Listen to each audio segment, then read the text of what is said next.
Hi hello അസ്സലാമു അലൈക്കും welcome back to your channel. നമ്മുടെ പുതിയൊരു വീഡിയോയിലേക്ക് എല്ലാ കൂട്ടുകാർക്കും സ്വാഗതം. അപ്പോൾ എന്തൊക്കെയാണ് എല്ലാവരെയും വിശേഷം? എല്ലാവർക്കും സുഖമാണെന്ന് വിചാരിക്കുകയാണ്. അൽഹംദുലില്ലാ ഞങ്ങൾക്കും സുഖമാണ് കേട്ടോ. അപ്പോൾ നമ്മളെ കഴിഞ്ഞ വീഡിയോക്കൊക്കെ നിങ്ങൾ തന്ന സപ്പോർട്ടിന് ഒരുപാട് നന്ദിയുണ്ട്. അതുപോലെ തന്നെ തുടർന്നുള്ള വീഡിയോസിനും നിങ്ങളെ സപ്പോർട്ട് ഉണ്ടാവുമെന്ന് പ്രതീക്ഷിക്കുകയാണ്. അപ്പോൾ ഇന്നത്തെ വീഡിയോ ഇന്നത്തെ നോമ്പ് തുറൻ്റെ വിശേഷങ്ങളൊക്കെയാണ് കേട്ടോ. അപ്പോൾ ഇത് ഇപ്രാവശ്യത്തെ നമ്മളെ ഗിവ് അവേ വിന്നർക്കുള്ള ഗിഫ്റ്റാണ് കേട്ടോ. ഞാൻ അയച്ചു കൊടുത്തിട്ടില്ലേനല്ലോ. അപ്പോൾ ഇത് ഇന്നലെ എടുത്ത വീഡിയോ ആണ്. ഇന്നലെ ഞാൻ അയച്ചു കൊടുത്തിട്ടുണ്ട്. ബാബുവും ചിഞ്ചുമോളും പുറത്ത് പോകണ്ടേനി, അപ്പോൾ ഓരോ കയ്യിൽ കൊടുത്തിട്ടോ. പിന്നെ അഡ്രസ്സും കാര്യങ്ങളൊക്കെ അവിടെ എത്തിയിട്ട് ഇതുപോലെ ഒരു എഴുതിക്കോളും. അപ്പോൾ ഇതിപ്പോൾ തൽക്കാലം ഞാൻ അതുപോലെ ഇങ്ങനെ ബോക്സിലാക്കിയിട്ട് കൊടുത്തു. ബോക്സൊക്കെ ടേപ്പ് ചെയ്യലൊക്കെ അവിടെ ചെന്നിട്ടാണ് കേട്ടോ. അപ്പോൾ അതേപോലെ ഇതിൻ്റെ വെയിറ്റൊക്കെ നോക്കിയിട്ട് അതിനുള്ള ചാർജും കാര്യങ്ങളൊക്കെ നമ്മൾ കൊടുക്കുകയും ചെയ്യും. അങ്ങനെ അതൊക്കെ ഞാൻ ബോക്സിലാക്കി കൊടുത്തു. ആദ്യം ആ പണി കേട്ടോ ചെയ്തത്. അപ്പോൾ കുറച്ച് സാധനങ്ങളൊക്കെ വാങ്ങിക്കാണ്ടേനി. അപ്പോൾ ഉപ്പച്ചി മോളും പുറത്ത് പോയിട്ടുണ്ടേനി. അപ്പോൾ ഓരോ കയ്യിൽ അങ്ങനെ കൊടുത്തയച്ചു. ഞാനിത് പുറത്ത് പോകുമ്പോൾ അയക്കണം വിചാരിച്ച് അങ്ങനെ നിന്ന്. പിന്നെ നമ്മൾ ഹോസ്പിറ്റലിൽ പോയി 5-6 ദിവസം അവിടെ നിന്നില്ലേ, അങ്ങനെയൊക്കെ നേരം വൈകിയതാണ്. ഇനി ഇപ്രാവശ്യത്തെ വിന്നറെ തിരഞ്ഞെടുക്കണം. ഇൻഷാല്ലാ നാളത്തെ വീഡിയോയിൽ കാണിക്കുന്നുണ്ട്. അങ്ങനെ അതൊക്കെ കൊടുത്തയച്ചു. പിന്നെ ഇനിയിപ്പോൾ നമുക്ക് നോമ്പ് തുറക്കണ സമയമാകുമ്പോഴത്തേന് കഴിക്കാനുള്ളതൊക്കെ ഉണ്ടാക്കണ്ടേ. അപ്പോൾ ബീഫ് കൊണ്ടുവന്നിട്ടുണ്ടേന്. ബീഫ് ഞാൻ കുറേശ്ശെ ഒരു ബോക്സിലാക്കി വെക്കുന്നുണ്ട് കേട്ടോ, ഓരോ ദിവസത്തിന് എടുക്കാൻ വേണ്ടിയിട്ട്. അപ്പോൾ 2 ബോക്സിലാക്കിയിട്ട് വെച്ചിട്ടുണ്ട്. പിന്നെ കുറച്ച് ഇപ്പോൾ ഒന്ന് കറി വെക്കാനും എടുത്തു. ഇങ്ങനെ കുറേശ്ശെ എടുത്ത് വെച്ചാൽ എന്താ പറയുക, എന്നും നമുക്ക് കറി വെക്കാനുണ്ടാവും. മറ്റേത് കൊണ്ടുവരുന്നത് അന്നാന്ന് തന്നെ വെച്ച് കഴിഞ്ഞാൽ പിന്നെ എത്ര വെച്ചാലും നമ്മൾ കഴിക്കും. അപ്പോൾ എപ്പോഴും ഇങ്ങനെ വാങ്ങും വേണ്ടേ. അപ്പോൾ ഇങ്ങനെ ആകുമ്പം ആ ഒരു കുഴപ്പമുണ്ടാവില്ലല്ലോ. ഫ്രിഡ്ജിലെപ്പോഴും സ്റ്റോക്ക് ഉണ്ടാവും ചെയ്യും. അപ്പോൾ അത് ഞാൻ ഫ്രിഡ്ജിൽ കൊണ്ടുപോയി വെച്ചു. കുറച്ച് വെള്ളം ഒഴിച്ചാണ്ട് അങ്ങനെ വെച്ചാൽ മതി. പിന്നെ ബാക്കിയുള്ളത് ഇപ്പോൾ നമുക്ക് കറി വെക്കാൻ വേണ്ടിയിട്ട് ഞാൻ മൺചട്ടി എടുത്തുകൊണ്ട് വന്നിട്ടുണ്ട്. അങ്ങനെ മൺചട്ടിക്ക് ഇട്ട് കൊടുത്തു. പത്തിരിക്കുള്ള കറിയാണ് കേട്ടോ നമ്മൾ ഉണ്ടാക്കുന്നത്. ഇന്ന് പത്തിരിയാണ് നോമ്പ് തുറക്കുന്ന സമയത്തിന് കഴിക്കാൻ ഉണ്ടാക്കുന്നത്. ഇനി ബീഫ് വേവാനാവുമ്പോഴേക്ക് ഒരു കിഴങ്ങും കൂടെ ഒക്കെ ഇട്ട് കൊടുക്കും കേട്ടോ. ഇപ്പം ഇടൂല, ലാസ്റ്റ് വേവാനാവണ സമയത്ത് ഒരു കിഴങ്ങ് കട്ട് ചെയ്തിട്ട് ഇട്ട് കൊടുക്കും. അപ്പോൾ ഞങ്ങളപ്പച്ചിയോടെ സവാള കട്ട് ചെയ്ത് തരുന്നുണ്ട് കേട്ടോ. അത് നമുക്ക് സ്നാക്സ് ഉണ്ടാക്കാൻ വേണ്ടിയിട്ടാണ്. അപ്പോൾ ഓരോരുത്തരും ഓരോരോ ജോലിയിലാണ്. മഞ്ജുമോളോടെ പഠിക്കേന്. അപ്പോഴും ഞങ്ങളൊക്കെ സൗണ്ട് കേട്ടാണ്ട് കിച്ചണിക്ക് ഇറങ്ങി വന്നിട്ടുണ്ട്. അപ്പോൾ ഫ്രൂട്ട്സ് കട്ട് ചെയ്യൽ ഓളാണ് കേട്ടോ. അപ്പോൾ ഫ്രൂട്ട്സ് ഞാൻ കട്ട് ചെയ്തുകൊണ്ട് പറഞ്ഞാണ്ട് ഫ്രൂട്ട്സൊക്കെ ഓളും കട്ട് ചെയ്ത് വെക്കുന്നുണ്ട്. ഇന്നിപ്പോൾ ഫ്രൂട്ട്സ് ആയിട്ട് വത്തക്കന്നെ ഉള്ളൂ.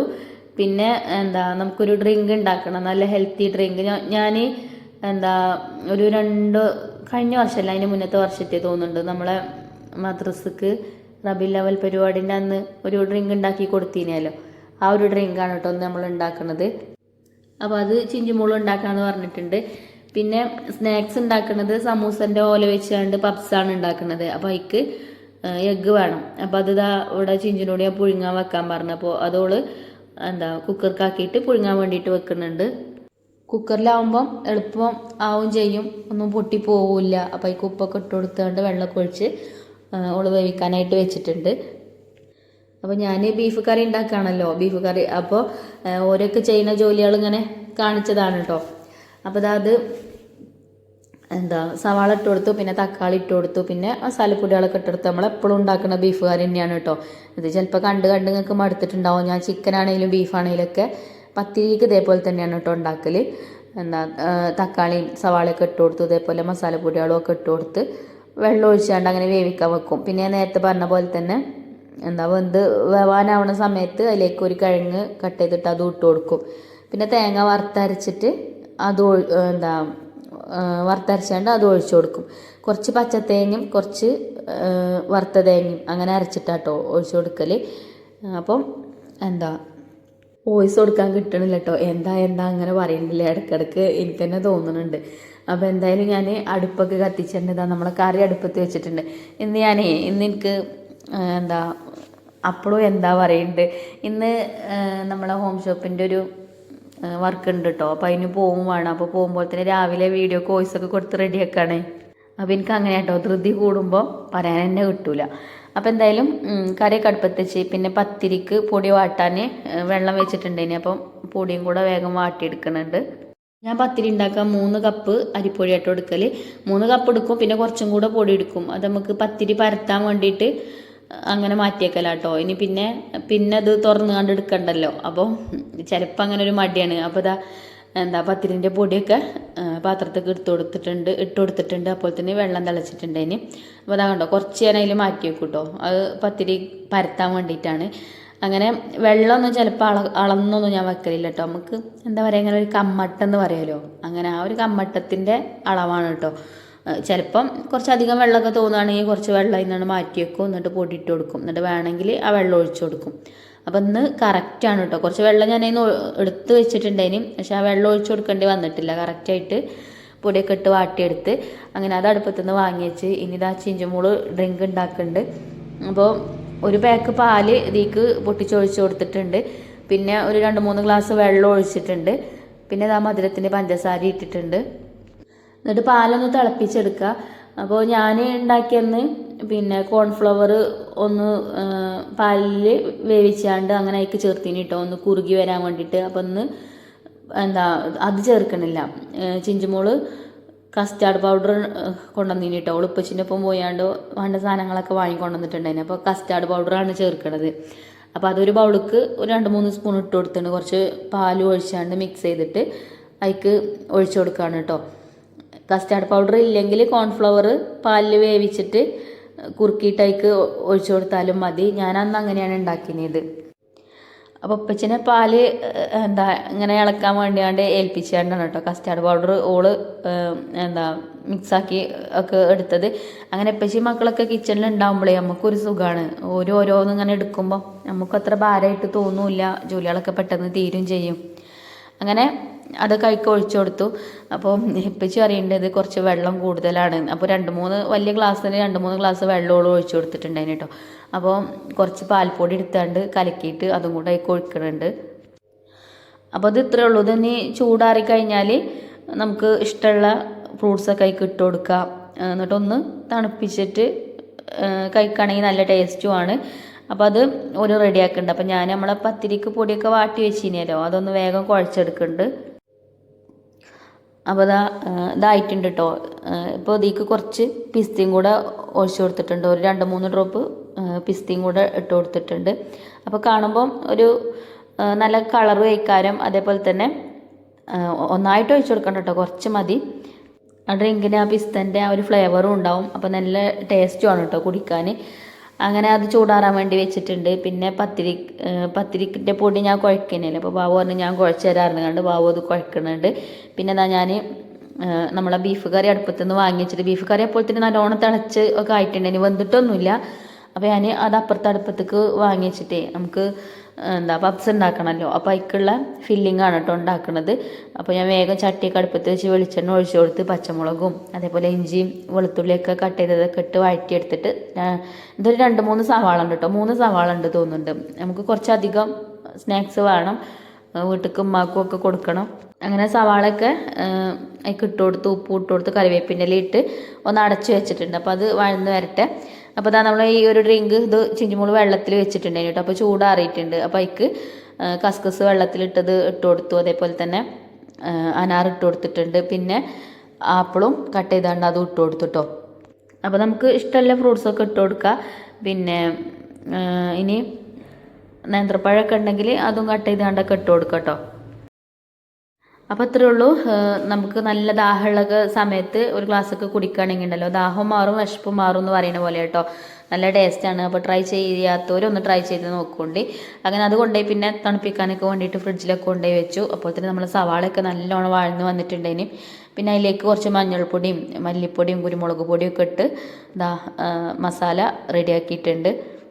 അപ്പോൾ ഇനി പത്തിരിപ്പണി കഴിഞ്ഞിട്ടുള്ളൂ കേട്ടോ ഇതുണ്ടാക്കുക. അപ്പോൾ തന്നെ അത്രയും നേരം ഈ ഒരു അയൺ പാത്രമാണിത്. അപ്പോൾ അതിൽ ഈ ഒരു സവാള വെക്കുകയാണെങ്കിലേ കുറച്ച് കഴിയുമ്പോഴത്തേന് ആ ഇരുമ്പിൻ്റെ സ്മെല്ല് വരും. അപ്പോൾ ഞാൻ വേഗം വേറെ പാത്രത്തേക്ക് മാറ്റിയിട്ടുണ്ട്. പിന്നെ നമ്മൾ ബീഫ് കറി വീണ്ടും അടുപ്പത്തേക്ക് തന്നെ വെച്ചിട്ടുണ്ട് കേട്ടോ. ബീഫ് വേവാണ്ട് വന്നിട്ടൊന്നുമില്ല. അപ്പോൾ തന്നെ അതിൻ്റെ ഇടയിൽ ഞാൻ നമ്മളെ പത്തിരിൻ്റെ മാവൊക്കെ ബോൾസ് ആക്കിയിട്ടുണ്ട്. ബാബു കുഴച്ചൊക്കെ തന്നീനല്ലോ. പിന്നെ ബോൾസാക്കി അതേപോലെ കുട്ടികളിങ്ങനെ പത്തിരി പ്രസ്സിലിട്ടാണ്ട് ഒന്ന് പ്രസ് ചെയ്ത് തരും. പിന്നെ ഞാൻ വേഗം പരത്തിയെടുക്കും. പത്തിരി പരത്താൻ എനിക്ക് എളുപ്പമാണ് കേട്ടോ. എളുപ്പം പത്തിരി പരത്തും. അതിന് ഷേപ്പൊന്നും ചിലപ്പോൾ ഉണ്ടാവില്ല. ഷേപ്പൊക്കെ കോണും ഇതൊക്കെ കാരണം വട്ടമൊന്നും ആവില്ല കേട്ടോ. എന്നാലും പരത്താൻ നല്ല സ്പീഡുണ്ട്. അതേപോലെ ആ പരത്തണേൻ്റെ അടിയിൽ തന്നെ ഞാൻ പത്തിരി ചൂടുകയും ചെയ്യും. അങ്ങനെ ആകുമ്പോൾ ചൂടാനൊരു ഭാരമായിട്ട് തോന്നൂല. നമ്മൾ പരത്തണേൻ്റെ അടിയിൽ തന്നെ ചൂടും കൂടെ ചെയ്യുമ്പോൾ പിന്നെ കുറച്ച് പത്തിരി പരത്തൽ കഴിയുമ്പോഴത്തേന് പിന്നെ കുറച്ച് പത്തിരി ചൂടാനായിട്ട് ഉണ്ടാവുള്ളൂ. അപ്പോൾ കാണുമ്പോൾ മടുപ്പൊന്നും തോന്നില്ല. പിന്നെ ചിലപ്പോൾ ചൂടുള്ളത് കുട്ടികളെ ഏൽപ്പിക്കും കേട്ടോ. അങ്ങനെ ഞാൻ പത്തിരി പരത്തലും ചൂടൊക്കെ ചെയ്യുന്നുണ്ട്. അതിൻ്റെ അടിയിൽ നമ്മൾ ആ താഴെ ഭാഗത്തെ തെങ്ങിൻ തോട്ടമുണ്ടല്ലോ, അവിടുന്ന് ഇങ്ങനെ മയിലിൻ്റെ സൗണ്ട് കേൾക്കുന്നുണ്ടായിരുന്നു കേട്ടോ. അപ്പോൾ ഞാനിങ്ങനെ വെറുതെ ഒന്ന് നോക്കിയതാണ്. ഇപ്പോൾ വീഡിയോയിൽ നിങ്ങൾക്ക് കാണുന്നുണ്ടോ അല്ലേന്ന് അറിയില്ല. ഒരു 2-3 വീഡിയോയിൽ കാണുന്നുള്ളൂ, പക്ഷേ 3 അല്ല കേട്ടോ, ഒരു 7-8 ഉണ്ട്. അപ്പോൾ ഓരോ കൂടെ പോയാലേ നമ്മളെ പണി കഴിയൂല. അപ്പോൾ പത്തിരിയൊക്കെ വേഗം പരത്തിയെടുത്ത് പിന്നെ കുറച്ചും കൂടെ ചൂടാനുണ്ടായിന്, അത് ഞാൻ ചിഞ്ചുവിനെ ഏൽപ്പിച്ച്, ഓള് ചൂടുന്നുണ്ട് കേട്ടോ. പിന്നെ വേഗം സ്നാക്സും റെഡിയാക്കി എടുക്കുകയാണ് നമ്മളെ പപ്സ് കേട്ടോ. അപ്പോൾ എഗ്ഗൊക്കെ പുഴുങ്ങി വെച്ചിട്ടുണ്ടായിരുന്നല്ലോ, അത് ഞാൻ 2 പീസാക്കി കട്ട് ചെയ്തെടുത്തിട്ടുണ്ട്. ഇനി സമൂസൻ്റെ ഓല അതേപോലെ ഒന്ന് വെച്ച് കൊടുക്കുക, എന്നിട്ട് അതിൻ്റെ മേലെ കൂടെ ഒന്നും കൂടെ വെച്ച് കൊടുക്കുക, ഇങ്ങനെ വിലങ്ങനെ ആയിട്ട് കേട്ടോ. എന്നിട്ട് അതിൻ്റെ നടുക്ക് നമ്മൾ ഉണ്ടാക്കി വെച്ച ആ ഉള്ളിൻ്റെ മസാല ഉണ്ടല്ലോ അത് വെച്ച് കൊടുക്കുക. പിന്നെ മുട്ട പുഴുങ്ങിയത് 1 പീസ് അതും അതിൻ്റെ മേലേക്ക് വെച്ച് കൊടുക്കുക. ഇനി ഇതിൻ്റെ ആ അറ്റത്തൊക്കെ 4 ഭാഗത്തും ഇതേപോലെ കേട്ടോ മൈദ ഒന്ന് തേച്ച് കൊടുക്കുക, എന്നാൽ ഒന്ന് ഒട്ടാൻ വേണ്ടിയിട്ടാണ് കേട്ടോ.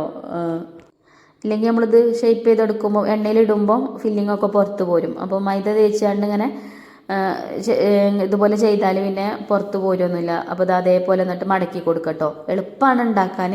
അതേപോലെ തന്നെ ഒന്ന് കഴിച്ചാൽ മതി ഒരാൾക്ക്, എന്നാൽ തന്നെ വയറ് ഫില്ലാവും. നല്ല ടേസ്റ്റുമാണ് കഴിക്കാൻ. അപ്പം അതേപോലെയൊക്കെ ഞാൻ റെഡിയാക്കി എടുത്തിട്ടുണ്ട് കേട്ടോ. അപ്പോൾ ഈ ഒരു ഫില്ലിങ് കറക്റ്റ് ആണ് കേട്ടോ. ഞാൻ 6 മുട്ടയാണ് എടുത്തിട്ടുണ്ടായിരുന്നത്. 6 മുട്ടയും 2 പീസാക്കി കട്ട് ചെയ്ത് അങ്ങനെ 12 സ്നാക്സ് ഉണ്ട് കേട്ടോ നമുക്ക് ഉണ്ടാക്കാൻ വേണ്ടിയിട്ട്. 12 സ്നാക്സിനുള്ള മസാല ഉണ്ടായിന്.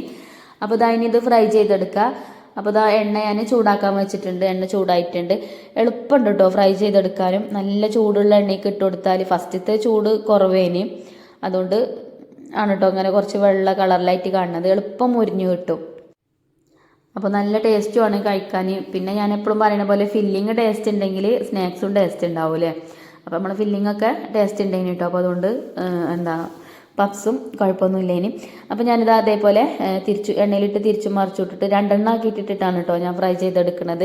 ഇത് ഇങ്ങനത്തെ ചട്ടി ആയതുകൊണ്ടാണ്. ഇങ്ങനെ ഫ്രൈ പാനൊക്കെ ആണെന്നുണ്ടെങ്കിൽ എണ്ണയൊന്നും അധികം വേണ്ട, അങ്ങനെ ഷാലോ ഫ്രൈ ചെയ്തെടുത്താൽ മതി. ഞാൻ എണ്ണയിൽ പൊരിച്ചെടുക്കുന്ന പലഹാരങ്ങളൊക്കെ ഈ ഒരു ചട്ടി തന്നെയാണ് അധികം ഉണ്ടാക്കൽ. ഇത് നല്ല കനലുള്ള ചട്ടി ആയതുകൊണ്ട് എളുപ്പമാവും ചെയ്യും. അതുപോലെ തന്നെ എണ്ണ നല്ലോണം ചൂടായി കഴിഞ്ഞാൽ പിന്നെ ഫ്ലെയിം നമുക്ക് കുറച്ച് കൊടുത്താലും ഗ്യാസും ലാഭിക്കും കേട്ടോ. അങ്ങനെ നമ്മളെ പലഹാരങ്ങളൊക്കെ റെഡി ആയിട്ടുണ്ട്, ഒക്കെ ഫ്രൈ ചെയ്തെടുത്തിട്ടുണ്ട്. അപ്പം ഇതിന്ന് 2-3 എണ്ണം ഞാൻ വീട്ടിലേക്ക് കൊടുത്തയക്കും. അപ്പോൾ ഒരിക്കുള്ളതും വേഗം പാത്രത്തിലാക്കി കൊടുത്തയക്കുന്നുണ്ട്. നല്ല ചൂടാണ് കേട്ടോ. അങ്ങനെ ഇന്നത്തെ ഈ ഒരു സ്നാക്സ് എല്ലാവർക്കും ഇഷ്ടപ്പെട്ടിട്ടുണ്ടായിന്. കുട്ടികൾക്കൊക്കെ നല്ലോണം ഇഷ്ടമായിട്ടുണ്ടായിന് കേട്ടോ. അപ്പോൾ ചിലപ്പോൾ ഉണ്ടല്ലോ മക്കൾക്ക് പപ്സൊക്കെ കഴിക്കാനൊരു പൂതി. അപ്പോൾ കടയ്ക്കൊന്നും പോകേണ്ട ആവശ്യമില്ല. നമുക്ക് സമൂസൻ്റെ ഓല ഉണ്ടെങ്കിൽ നമുക്ക് തന്നെ വീട്ടിൽ ഇതേപോലെ ഉണ്ടാക്കിയെടുക്കാൻ പറ്റും. പിന്നെ ഫ്രൂട്ട്സൊക്കെ ടേബിൾമൊക്കെ കൊണ്ടുവന്ന് വെച്ചിട്ട് ബാങ്ക് കൊടുക്കാനായിട്ടുണ്ട് സമയം. ഇന്നിപ്പോൾ പത്തിരി കുറച്ച് അധികം ഉണ്ട്. പത്തിരിൻ്റെ പാത്രം അടക്കാൻ വയ്യ. ഇനി കറി ഒന്ന് റെഡിയാക്കണം. കറി ബീഫ് വെന്തിട്ടില്ലേ, ഇനി ഞാൻ കുറച്ച് നേരത്തെ നോക്കിയപ്പോഴും കേട്ടോ. അപ്പം അടുപ്പത്ത് തന്നെയാണ് ബീഫ്. അപ്പോൾ വേഗം ഞാൻ കുറച്ച് തേങ്ങ വറുത്തെടുത്തിട്ടുണ്ട്. പിന്നെ ഞാൻ പറഞ്ഞല്ലോ കുറച്ച് പച്ചത്തേങ്ങയും വറുത്ത തേങ്ങയും കൂട്ടിയിട്ടാട്ടോ ഞാൻ കറിക്ക് അരച്ചു കൊടുക്കൽ. അങ്ങനെ തേങ്ങയൊക്കെ അരച്ച് റെഡിയാക്കി വെച്ചു. വെള്ളമൊക്കെ ഒഴിച്ചാണ്ട് അരച്ചെടുക്കുന്നുണ്ട്. അപ്പോൾ ആ ഒരു സമയമൊക്കെ ആയപ്പോഴത്തേന് പിന്നെ ബീഫ് ഞാൻ നോക്കിയപ്പോൾ വെന്തിട്ടുണ്ടായിന് കേട്ടോ. അപ്പോൾ ഇനി ഇതായിക്ക് ഒഴിച്ചു കൊടുക്കുക. അതിൻ്റെ ഇടയിൽ ഞാനൊരു കിഴങ്ങൊക്കെ കട്ട് ചെയ്തുകൊണ്ടായിക്ക് ഇട്ട് കൊടുത്തിന്. അതൊന്നും വീഡിയോയിൽ കണ്ടിട്ടില്ല. പിന്നെ വെള്ളം തന്നെ വറ്റി വന്നിട്ടുണ്ടായിന് കേട്ടോ. അപ്പോൾ ഞാൻ കുറച്ച് വെള്ളം ഒഴിച്ചു കൊടുത്തിട്ടുണ്ടായിന് ഇതിക്ക്. അങ്ങനെ തേങ്ങ അരച്ചത് ഒഴിച്ചു കൊടുത്തു. പിന്നെ കുറച്ച് വെള്ളം ചാറൊന്ന് ചുഴറ്റിയിട്ട് കുറച്ച് വെള്ളം ഒഴിച്ചു കൊടുത്തു. അപ്പോൾ ഇനി അതൊന്ന് നല്ലോണം തിളക്കട്ടെ. അപ്പോഴത്തേന് ബാങ്ക് കൊടുക്കാനായിട്ടുണ്ട് സമയം. അപ്പോൾ നമ്മൾ ഡ്രിങ്കൊക്കെ ഗ്ലാസ്സിൽ ഒഴിക്കണ്ടേ. അപ്പോൾ ഇത് വല്ലാതെ ഞാൻ തണുപ്പിച്ചിട്ടൊന്നുമില്ല കേട്ടോ. നല്ല തണുപ്പോട് കൂടിയിട്ടായാൽ കുട്ടികൾക്കൊക്കെ ഇപ്പോൾ കഫക്കെട്ട് മാറിയിട്ടുള്ളൂ. ഇപ്പോൾ തണുത്ത വെള്ളമൊക്കെ കുടിക്കാൻ തന്നെ പേടിയാണ്. എന്നാൽ പിന്നെ നോമ്പ് തുറക്കുന്ന സമയത്ത് എനിക്ക് തന്നെ വേണേനും ചെറിയ ഒരു തണുപ്പ് എന്തെങ്കിലുമൊക്കെ വെള്ളം ഉണ്ടാക്കുമ്പോൾ, ഇല്ലെങ്കിൽ ഒരു ഗതികേടാണ്. അപ്പോൾ പിന്നെ കുട്ടികളെ മാത്രം പറഞ്ഞിട്ടും കാര്യമില്ലല്ലോ. അപ്പോൾ നല്ല തണുപ്പൊന്നുമില്ല കേട്ടോ, ചെറുതായിട്ട് തണുപ്പുള്ളൂ. അങ്ങനെ അതൊക്കെയാണ് ഗ്ലാസ്സൊക്കെ ഒഴിച്ചു കൊടുത്തു. അപ്പോൾ ഈ ഒരു ഡ്രിങ്കും ഇത് അതേപോലെ തന്നെ നല്ലതാണ് കേട്ടോ, നല്ല ടേസ്റ്റുമാണ്. നോമ്പ് തുറക്കുന്ന സമയത്തൊക്കെ നമുക്ക് കഴിക്കാൻ പറ്റും. അതേപോലെ നമ്മൾ വിശന്ന് വലിഞ്ഞൊക്കെ വരുന്ന സമയത്തും ഒരു ഗ്ലാസ് ഇങ്ങനത്തെ ഒക്കെ കിട്ടുകയാണെങ്കിൽ വിശപ്പും ദാഹവും ഒക്കെ മാറും കേട്ടോ. അങ്ങനെ ഇതൊക്കെയാണ് നമുക്കിന്ന് നോമ്പ് തുറക്കുമ്പോൾ കഴിക്കാൻ വേണ്ടിയിട്ട് ഉണ്ടാക്കിയത്. പിന്നെ നമ്മൾ ബീഫ് കറിയും ആയിട്ടുണ്ടായിനി. അപ്പോൾ ഞാനതും ഒന്ന് വേഗം തൂമിച്ചെടുത്തു. അപ്പോൾ നമ്മളെ റെസിപ്പീസൊക്കെ നിങ്ങൾ ട്രൈ ചെയ്ത് നോക്കലുണ്ടെന്ന് അറിഞ്ഞതിൽ സന്തോഷം. കമൻറ്റ് ബോക്സിൽ കാണാം കേട്ടോ. പിന്നെ കുറേ കമൻറ്റ് ഉണ്ട് റിപ്ലൈ കാര്യങ്ങളൊക്കെ തരാൻ. അപ്പോൾ ഇൻഷാല്ലാ തിരക്കൊക്കെ ഒഴിഞ്ഞിരിക്കുമ്പോൾ റിപ്ലൈ കാര്യങ്ങളൊക്കെ തരണ്ട് കേട്ടോ. അപ്പോൾ ഇപ്പോൾ റിപ്ലൈ കിട്ടണില്ല എന്ന് വിചാരിച്ചിട്ട് നിങ്ങൾ കമൻറ്റ് ഇട്ടാതെ നിൽക്കണ്ട, കമൻറ്റ് ഇട്ടുകൊണ്ട്. അതുപോലെ തന്നെ അടുത്ത വിന്നറെ നമുക്ക് നാളെ സെലക്ട് ചെയ്യാം കേട്ടോ. ഞാൻ വീഡിയോയിൽ കാണിക്കുന്നുണ്ട്. വൈറ്റ് സ്റ്റുഡിയോ ഓപ്പൺ ആക്കിയിട്ട് ആരെയാണോ സെലക്ട് ചെയ്യണമെന്നുള്ളത് കേട്ടോ. ടോപ്പ് കമൻറ്റിൽ വരുന്ന പോലെയാണ് നമ്മൾ എടുക്കൽ. അങ്ങനെ അൽഹംദുലില്ലാ ബാങ്കൊക്കെ കൊടുത്ത് നല്ല റാഹത്തോട് കൂടിയിട്ട് തന്നെ നോമ്പൊക്കെ തുറന്നു. പിന്നെ നിസ്കാരമൊക്കെ കഴിഞ്ഞതിന് ശേഷം പത്തിരി ബീഫ് കറിയൊക്കെ കൂട്ടിയിട്ട് ചായയൊക്കെ കുടിച്ചിട്ടോ.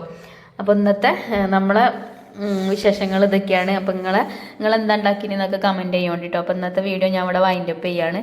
ഇനി ഇൻഷാല്ലാ നല്ലൊരു വീഡിയോ ആയിട്ട് നമുക്ക് നാളെ കാണാം. അപ്പോൾ ഞാൻ എപ്പോഴും പറയുന്ന പോലെ തന്നെ വീഡിയോ ഇഷ്ടപ്പെട്ടാൽ ലൈക്ക് ചെയ്യാനും ഷെയർ ചെയ്യാനൊന്നും മറക്കരുത്. Thank you for watching.